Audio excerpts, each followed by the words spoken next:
Yeah, now, lovely. Another thing to remember when you're replacing these, just to make sure you first check the lights before you just decide that it's working and you put everything back only to find out it's not working. Then you have to start all over again with the process. That's kind of very frustrating. It's so frustrating. But anyway, let's see how this goes, guys. I'm, I'm putting it to the test.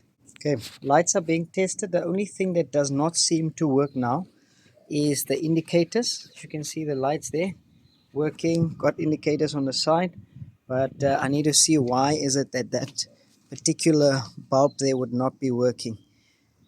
See what I say, you don't want to assemble when actually there's still work that's waiting for you. So let's see, where have I gone wrong with this? All right, thanks guys. Okay, so we're testing again, and what I have found is when I turn this little guy in here, that one, I didn't turn it too hard, so it didn't make contact with the aluminium on the inside. You know, that kind of allows it to make light or to make contact. So that's what you want to do. Make sure you test it. Make sure you have all your pieces together. But this looks good. I'll show you the final product in a bit. Thank you. Right, the new guy is in. It's tested. I'm now in the process of just tightening the bumper.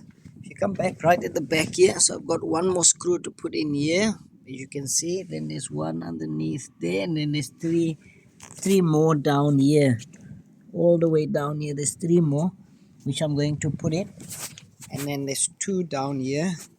One is already put in, two is put in. I've got number three,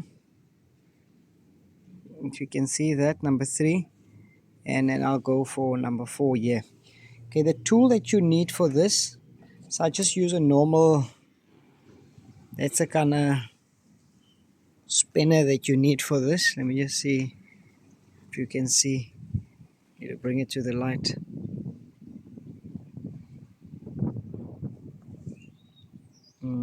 Tricky one to see.